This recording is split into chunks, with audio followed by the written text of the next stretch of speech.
لبيك اللهم لبيك لبيك لا شريك لك لبيك إن الحمد والنعمة لك والملك لا شريك لك. Jika di film ada tukang bubur naik haji, di dunia nyata juga ada penjual pentol asal Kabupaten Nganjuk yang akan menunaikan haji. Dia adalah Afandi, pria berusia 62 tahun ini menjadi salah satu dari 274 calon jemaah haji asal Nganjuk. Berangkat ke Tanah Suci, ini seperti mukjizat bagi Afandi, karena secara ekonomi, Afandi dan keluarganya hidup dalam kondisi yang pas-pasan. Meski demikian, Afandi tidak menyerah. Dia bersama dengan istrinya tetap ingin menunaikan rukun Islam kelima. Karena itu pada 2010, pasangan suami istri tersebut nekat mendaftar haji. Setelah itu, Afandi bersama dengan istrinya berusaha keras untuk melunasi biaya penyelenggaraan ibadah haji. Afandi mendaftar haji pada 2010. Namun, karena penghasilan yang pas-pasan, dia tak mampu melunasi biaya penyelenggaraan ibadah haji saat akan berangkat. Pria dua anak tersebut memilih mencicil setiap bulannya untuk melunasi BPIH. Caranya dengan menyisihkan uang Rp500.000 setiap bulannya. Usaha Afandi bersama dengan istrinya istiqomah menabung setiap bulan untuk melunasi BPIH tak percuma. Pada tahun 2019, pria yang tercatat sebagai guru honorer di SMK Al-Asyariah Prambon ini mendapatkan undangan dari kantor Kementerian Agama Kabupaten Nganjuk. Afandi diundang karena diproyeksikan berangkat haji di tahun 2020, namun gagal karena adanya pandemi. Afandi sempat merasa kecewa sebab keinginannya menggebu ternyata batal ditunaikan. 2 tahun berselang, Afandi akhirnya berkesempatan pergi ke Tanah Suci. Dia menjadi salah satu dari 274 calon jemaah haji asal Kabupaten Nganjuk yang berangkat di tahun ini. Bismillahirrahmanirrahim. Assalamualaikum warahmatullahi wabarakatuh. Nama saya adalah Afandi. Jadi nama panggilan Effendi. Saya bertempat tinggal di Desa Tanjung Tani, Kecamatan Prambon, Kabupaten Nganjuk. Saya sebagai guru honorer. Saya sebagai guru di SMK swasta, di SMK Al-Asyariah, Watu Dandang Prambon Nganjuk, guru honorer, dan saya sebagai penjual pentol. Yang baik yang pentol biasa maupun pentol yang dari tahu maupun yang pentol dari gubis itu saya lakukan berpuluh-puluh tahun bersama keluarga saya. Saya adalah calon jamaah haji dari Kabupaten Nganjuk yang dulu sebenarnya tahun 2020 kita sudah diberangkatkan, tapi karena ada COVID kita diundur sampai tahun 2022. Alhamdulillah untuk saya tanggal 10 Juni besok, lusa, insya Allah saya oleh pemerintah akan diberangkatkan ke negara Arab Saudi untuk menunaikan rukun Islam yang kelima.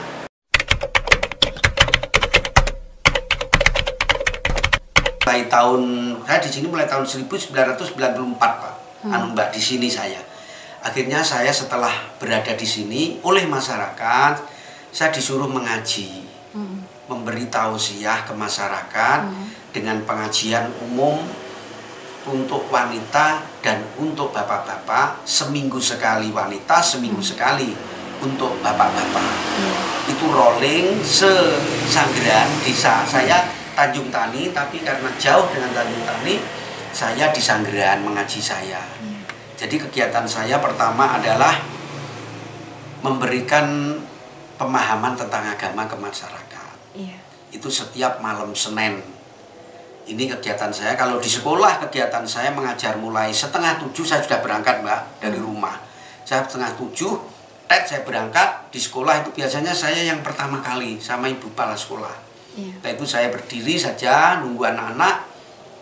Setelah itu saya juga mengajar.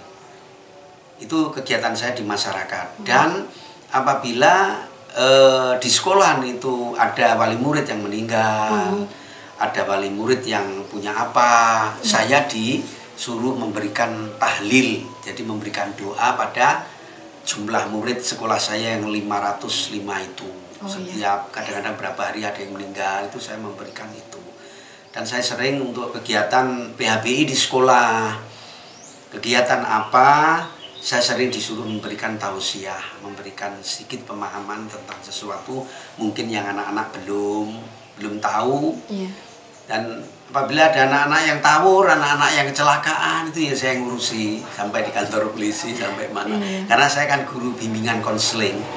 Jadi saya guru BK yang harus bertanggung jawab tentang anak-anak yang mengalami suatu gangguan apapun, kelainan apapun.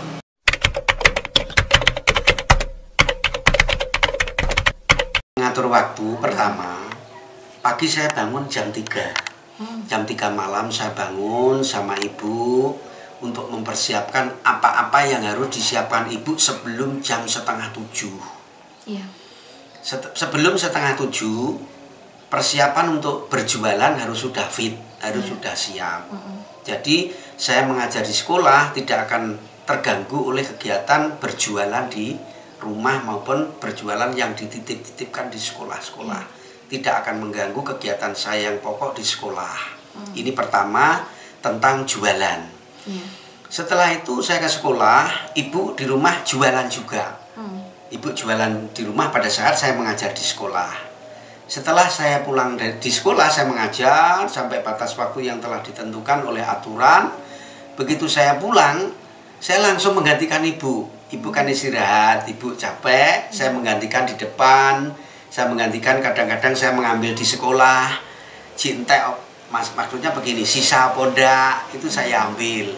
Setelah saya ambil, saya pulang, ibunya tidur, saya menggantikan berjualan pentol. Karena bukan bakso. Kalau bakso itu kan harganya cukup mahal, di samping itu termasuk makanan yang mahal. Tapi ini kan hanya pentol, Mbak. Pentol yang kita selipi, yaitu pentol sama tahu yang kita belah, sama somai. Jadi ada somainya, gubis yang kita dipanaskan biar alum, nanti diberi isi bakso. Setelah itu dilinting-linting, ditaruh di atasnya pentol itu, nanti biar menjadi 3 macam yang kita jual.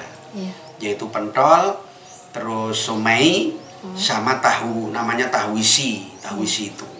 Jadi waktunya tadi mengaturnya bangun malam, jam 3 bangun, sebelum jam 7 pokok saya harus sudah selesai membantu ibu dan membantu saya menitipkan barang di mana saya titipkan, biar tidak mengganggu kegiatan saya di sekolah.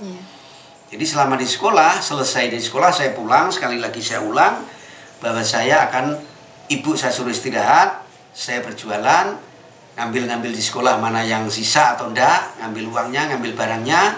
Setelah itu, kalau hari bulan puasa, ini Mbak dan Mas, kalau bulan puasa, saya berjualan pentol, berjualan mie, berjualan sayur asem, segala macam. Saya di takjil Masjid Jamek Prambon ini. Termasuk saya tokohnya juga. Jadi orang-orang Prambon dulu, kalau beli sayur asem, sayur bening ya milih di tempatnya Pak Afandi, Pak Pendi ini dulu. Kalau sudah habis baru beli yang lain. Itu ada sekitar 8 tahun. Tapi untuk 2 tahun ini saya berhenti, Mbak. Berjualan pentol, mie, berjualan bakso, berjualan sayur-sayur. Saya berhenti di Prambon ini karena usia saya sudah semakin tua. Ini adalah kegiatan saya mengatur waktu. Kalau malam saya di rumah, setelah jualan, bersih-bersih rumah sampai selesai bersih, nyuci sama ibu, bersih semua. Terus saya nanti pulangnya, malamnya saya mengaji setelah jam 6:30 berangkat mengaji di masyarakat. Ibu, jadi sementara memang untuk mengatur waktu seperti itu, Mbak. Jadi saya tidak pernah melalaikan kewajiban sebagai orang ayah, sebagai seorang suami, sebagai seorang yang harus bertanggung jawab menghidupi keluarga.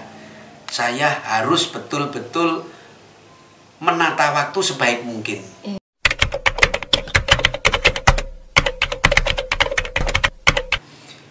Kisah awal saya ingin naik gaji pertama adalah karena saya dulu adalah lulusan dari pondok pesantren walaupun tidak lama. Setelah itu saya berumah tangga. Setelah berumah tangga, saya bekerja di suatu tempat yang menurut saya tempat itu hati saya kurang tenang. Akhirnya saya keluar dari tempat bekerja. Setelah saya keluar dari tempat bekerja, saya mendapatkan hidayah. Artinya hidayah itu begini. Saya berada di suatu tempat, yaitu berada di lingkungan pondok pesantren ini, di desa yang saya tempati ini Mbak dan Mas. Itu saya disuruh mengaji, disuruh memberikan semacam pengajian. Setelah saya disuruh memberikan pengajian pada masyarakat, saya merasa berdosa. Karena apa? Pekerjaan saya tidak sesuai dengan apa yang saya sampaikan. Pada saat itulah terjadi antara hati nurani saya dengan pekerjaan yang tidak cocok. Akhirnya saya berunding dengan keluarga, akhirnya saya tidak bekerja dan mengundurkan diri sebagai tenaga kerja. Akhirnya saya hidup menjadi hidup yang sederhana. Saya hidup sebagai penjual yang saya rintis, yaitu penjualan pentok, es lilin, dan yang tahu isi dan sebagainya itu sama ibunya. Setelah itulah kami mempunyai semangat yang luar biasa bahwa hati saya harus menjadi seorang muslim yang baik. Mengapa saya tidak ingin menjadi orang muslim yang baik? Akhirnya saya punya niatan yang kuat menjadi orang muslim yang baik dengan mengamalkan yaitu syahadat, sholat, zakat, puasa, dan haji. Yang syahadat, sholat, zakat, puasa itu insya Allah saya bisa, tapi yang hajinya sangat berat untuk saya. Akhirnya terbesit di dalam pikiran saya ingin sekali menjadi seorang haji atau pergi ziarah ke makam Rasulullah. Itulah yang menyebabkan saya banting tulang mati-matian untuk bekerja keras, ingin ziarah ke makam yaitu Rasulullah di Mekah dan di Madinah. Di tahun berapa itu, Pak? Di tahun, maksudnya di tahun mulai tahun 1991. Itu keinginan, semangat untuk niat naik haji itu realisasinya pada tahun 1900, sekitar tahun 1999 atau tahun 2000 ya, 2000. Setelah itu sampai 2010, terus selesainya nyicil itu kan sampai tahun 2019. Jadi awal niatan itu sudah lama sekali Mbak, tapi realitasnya baru bisa ya pada tahun 2000-an itu baru bisa. Tapi kan niat saya sudah 1991, saya sudah tekad bulat sampai terinspirasi bagaimana saya bisa naik gaji sampai saya beli kambing satu yang sudah bunting, yang sudah bobot itu. Saya setiap sore habis sekolah, habis itu saya dingon tuh namanya di tempat-tempat itu di nengon terus nama di Gembala. Nah, di Gembala itu pada tahun 1991 kalau tidak salah. Itu saya gembala dan saya kos pindah rumah itu sudah 7 kali tempat. Saya 7 kali tempat kos karena ya memang saya orang berat, istri orang berat, saya orang berat. Saya hidup mandiri, hanya doa dari orang tua. Akhirnya saya kos berpindah-pindah kos. Itu awal daripada kehidupan keluarga saya seperti itu. Sebelum akhirnya menetap di rumah sini. Ya, terus di sini beli yang harga 2.600.000 tadi saya cicil 1 bulan 100 di sini selama 4 tahun di sini nyicilnya. Jadi memang hidup saya sejak awal memang hanya saya semangat dan saya senang. Saya tidak pernah mempunyai rasa ngersulo, susah itu tidak punya Mbak, saya tidak punya. Saya selalu berbahagia itu. Akhirnya dengan kebahagiaan itu ya menyebabkan saya menjadi orang-orang yang murah senyum, kata orang-orang begitu. Itulah kisah saya bahwa saya mengapa ingin cerita sekilas ingin saya menjadi orang haji karena saya ingin menjadi orang-orang yang baik. Jadi Islam rukunnya harus saya penuhi. Kalau tadi saya ulang ya, syahadat, sholat, zakat, puasa sudah. Yang satu kan berat. Akhirnya saya harus mempunyai tekad yang kuat bagaimana supaya saya nanti bisa naik haji. Ternyata dari berpuluh-puluh tahun ini baru dipanggil oleh Allah. Alhamdulillah bisa naik haji ke Mekah Madinah. Cukup lama perjuangannya.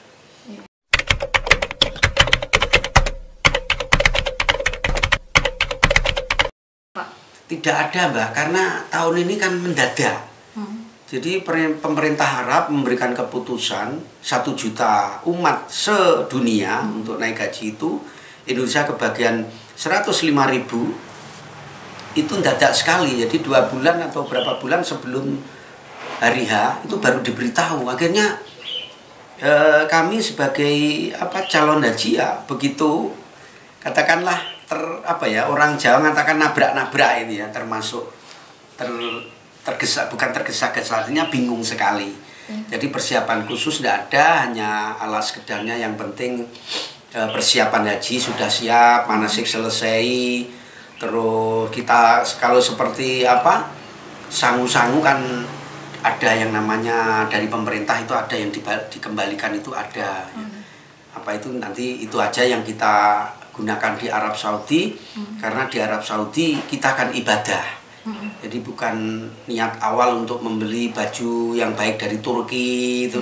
Kalau niat kita beli dari itu ya itu orang-orang yang cukup uang. Kalau kita kan hanya yang penting ibadah, bisa makan minum di sana dicukupi negara, cukupi pemerintah, ya kita bersyukur. Jadi persiapan khusus tidak ada, Mbak. Sini hanya 1 hari, 2 hari, 3 hari, 4 hari sebelum berangkat biasanya kan tetangga itu kita undang untuk bersyukur, untuk kita minta maaf. Saya bahkan kemarin saya keliling dari sana ke sana, saya minta maaf pada tetangga, saya minta maaf semua. Walaupun tidak punya salah, tapi saya memberikan contoh kalau naik haji, kalau pergi haji itu harus minta maaf pada tetangga sesampai kita.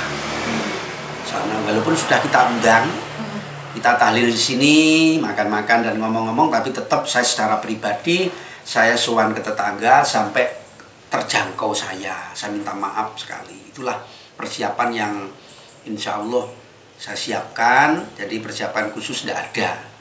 Hanya kita doa aja, semoga yang kenal saya nanti mendoakan supaya saya nanti bisa menjadi orang yang lebih baik.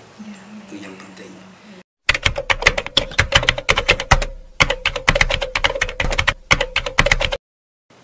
Dari sisi agama, itu barang siapa yang di dalam Al-Quran disebutkan A'udzubillahi minasyaitonirrajim, Bismillahirrahmanirrahim, la in syakartum la azidanakum wa in kafartum innadzabi lasadid, al-ayah. Yang artinya insya Allah kurang lebih begini: barang siapa yang bersyukur kepadaku, kata Allah, pasti akan kutambah. Dan awas, kata Allah, apabila kamu kufur, maka siksaku sangatlah pedih. Jadi dengan apa yang disampaikan Allah di dalam Al-Quran ini, kita bisa memahami bahwa orang yang bersyukur itu akan ditambah oleh Allah. Akan ditambah. Nah, bagaimana caranya bersyukur? Ya, kita pertama mengucapkan Alhamdulillahirrahmanirrahim setiap apa yang kita terima. Ini amalan saya. Setelah kita mengucapkan Alhamdulillah, hati kita menjadi hati yang mantap. Mantap bagaimana? Allah pasti insya Allah akan memberikan apa yang saya minta. Nah, tadi awal saya minta ingin naik gaji. Nah, karena saya bersyukur, Allah berkenan. Kan? Jadi bersyukur dengan lisan, dengan hati kita. Yang nomor 3 adalah kita sedekah. Bagaimana cara sedekah? Sedekah itu mudah. Orang sedekah itu tidak harus kaya. Sedekah adalah kaya miskin, tua muda, itu boleh bersedekah sebatas kemampuan. Jadi amalan yang kita berikan adalah sedekah. Kalau kamu tidak mampu harta, sedekahlah dengan ilmu. Kalau kamu tidak mampu ilmu, tenagamu. Kalau kamu tenagamu tidak mampu, tersenyumlah kepada orang lain atau berbuat baiklah kepada orang lain. Jadi selama ini memang karena oleh Allah saya dulu tidak diberikan limpahan harta yang banyak, akhirnya amalan yang saya lakukan adalah saya harus berbuat baik kepada orang lain, kepada siapapun yang saya sampaikan senyum tadi, dan saya harus mengamalkan ilmu saya. Kalau sedekah orang tidak punya itu kan sekadarnya saja toh, gitu Mbak ya. Sekedarnya, karena saya tidak kaya ya sedekah saya mungkin cukup. Saya punya ilmu ya ilmu saya sedekahkan kepada orang yang membutuhkan. Di samping itu saya punya senyum. Saya punya senyum pada orang lain saya berbuat. Dan siapapun kalau orang itu baik dibalas kebaikan kok. Itu. Jadi amalan selama ini memang semua orang tahu Mbak, pokoknya semua orang tahu masyarakat sini, saya berada di mana tahu karakter saya. Bagaimana Pak Benny itu orangnya, nanti akan dijawab seperti itu. Orangnya udah senyum, ya karena sedekah saya senyum dan ilmu. Sedekah saya memang ilmu dan senyum. Ini adalah trik-trik yang saya lakukan, karena di dalam Al-Quran pun ada Allah berfirman seperti ini. A'udzubillahi minasyaitonirrajim. Bismillahirrahmanirrahim. Wa ahsinu innallaha yuhibbul muhsinin. Kata Allah, berbuat baiklah kamu kepada orang lain. Sesungguhnya Allah itu cinta kepada orang yang berbuat baik. Nah, ini saya amalkan terus. Saya akan berbuat baik kepada siapapun. Ternyata di luar sana, kalau kita berbuat baik, kita tidak perlu ragu. Tidak akan susah-susah untuk mencari makan. Tidak akan susah-susah kalau butuh uang. Ini betul Mbak. Ini betul sekali. Ini saya berikan satu tip aja bahwa amalan saya yang saya amalkan selama ini, mengapa Allah mungkin dengan saya kok memberikan sesuatu yang baik.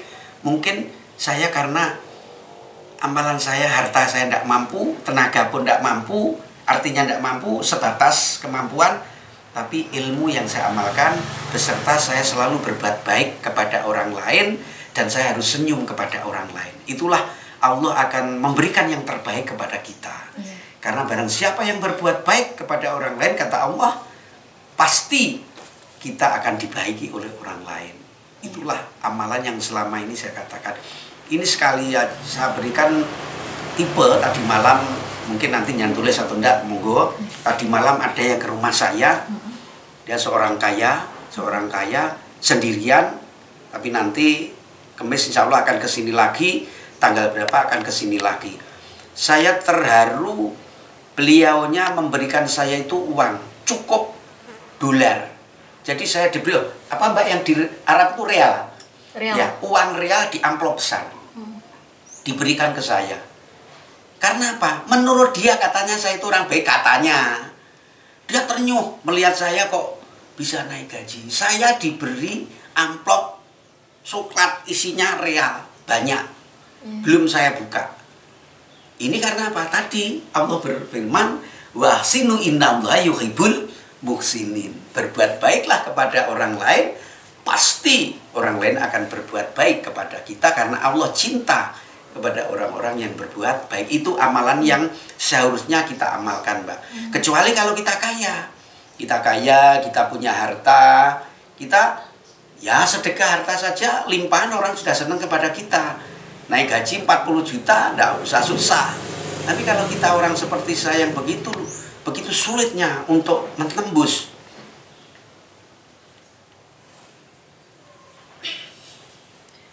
untuk bisa naik gaji, ya saya merasa berat. Karena uang sekian juta itu menurut saya sangatlah berat sekali. Mas saya sangat bersyukur, hanya amalan-amalan saya pesan kepada Mbak dan Mas, berbuat baiklah kepada siapapun, karena Allah itu cinta kepada orang-orang yang berbuat baik. Itulah amalan yang saya berikan. Semoga Mbak dan Mas nanti bisa sedikit mengambil apa yang saya sampaikan sehingga nanti diamalkan di teman-teman. Saya yakin itu akan bermanfaat.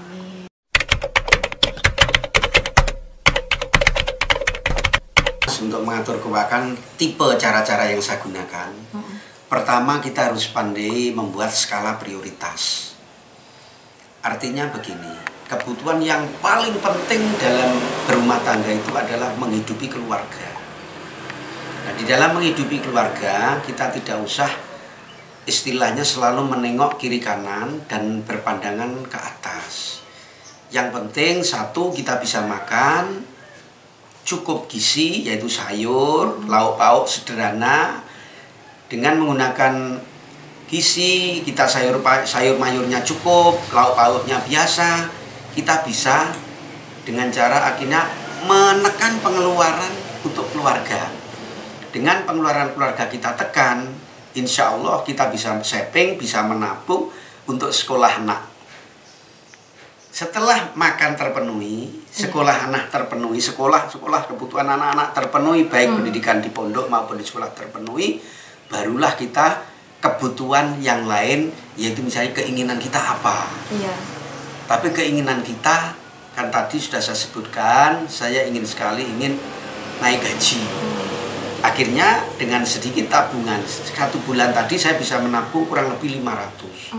Kalau sehari saya bisa menabung 25.000 saja, berarti 1 bulan sudah tertabung 750.000. Ya, atau perhitungannya kan begitu. Jadi dari uang 25.000 per hari saja, itu kalau kita hitung, alhamdulillah saya bisa menabung di haji itu 500.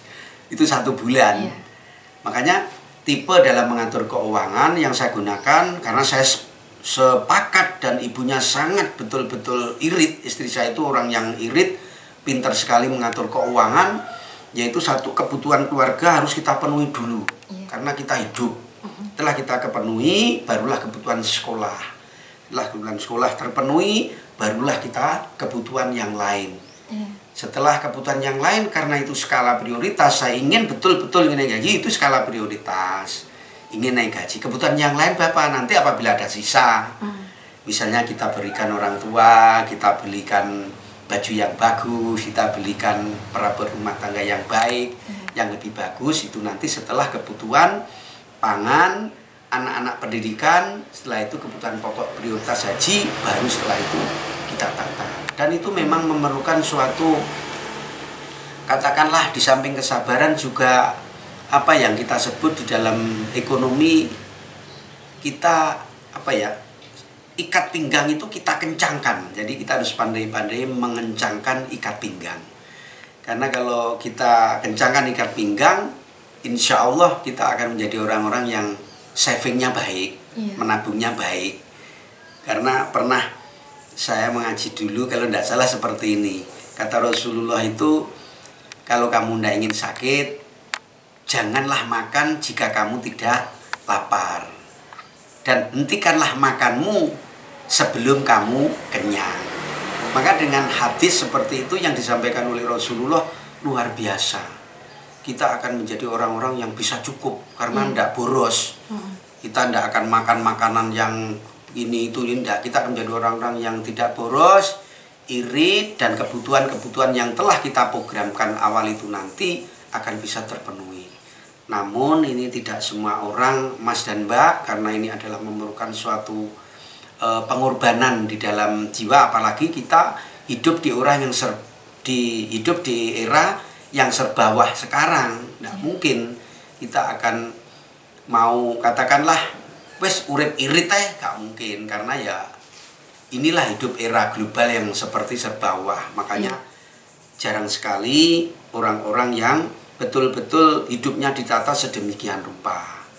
Akhirnya nanti kita akan bisa menjadi orang-orang yang mempertimbangkan kebutuhan-kebutuhan kecil sampai besar itu kita bisa memperhitungkan.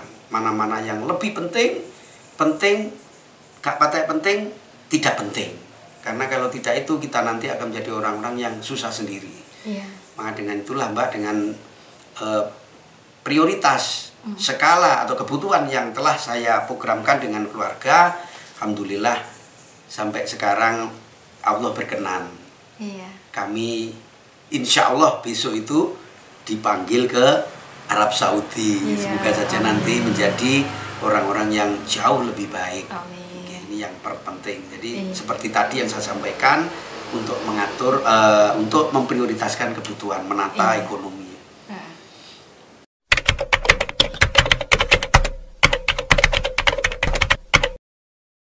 Jadi untuk masyarakat, untuk warga dimanapun berada, pesan-pesan saya di dalam Rasulullah itu bersabda, Bismillahirrahmanirrahim, innamal a'malu binniyat. Semua itu tergantung niat. Jadi pertama kalau kita ingin sesuatu kita raih dengan betul-betul nanti kita bisa meraihnya, apalagi kita bisa naik haji, kita harus pertama punya niat yang kuat. Setelah kita punya niat yang kuat, nomor 2 semangat. Semangat di dalam bekerja, semangat di dalam mengumpulkan uang, semangat di dalam mengumpulkan biaya. Ini penting sekali. Kalau kita niat saja tidak mungkin. Jadi niat itu harus kuat. Setelah niat itu kuat, barulah kita berikan semangat di dalam bekerja untuk mengumpulkan harta, untuk mengumpulkan uang. Setelah cukup uang itu untuk daftar haji, secepatnya kita daftarkan. Kapan kita bisa melunasi, kita tidak usah takut. Selama kita tekad, selama kita punya kemampuan untuk bekerja, selama kita mampu untuk menjaga kesehatan dan bekerja terus-menerus, insya Allah jalan itu insya Allah pasti akan bisa. Maka harapan saya untuk warga, untuk bapak-bapak, ibu-ibu semuanya yang ingin naik haji tapi belum, pertama harus niat. Setelah niat semangat, setelah semangat kumpulkan uang, setelah kumpulkan uang harus betul-betul membuat semacam prioritas kebutuhan. Jadi kebutuhan itu harus dibuat, mana yang lebih penting, mana yang lebih penting, mana yang lebih penting. Yang lebih penting dahulukan. Itulah saran saya atau pesan saya kepada masyarakat, karena apapun tanpa niat tak akan pernah terjadi. Kita punya harta banyak, niat haji tidak ada, ya kita tidak bisa haji. Kita punya banyak sekali gedung mewah, kita tidak punya niat, ya kita tidak bisa haji. Karena segala sesuatu itu tergantung niatnya. Kalau niatnya sudah bulat, yang lain itu insya Allah tinggal menambah dan menambah. Ini yang sangat penting. Inilah yang bisa saya sampaikan dan saya ucapkan terima kasih. Saya mohon doa restu. Semoga siapapun yang melihat saya minta didoakan semoga saya tetap sehat, berangkat sampai pulang, dan semoga saya menjadi orang-orang yang jauh lebih baik daripada sekarang. Assalamualaikum warahmatullahi wabarakatuh. Labbaik Allahumma labbaik, labbaik la syarika laka labbaik, innal hamda wan ni'mata laka wal mulk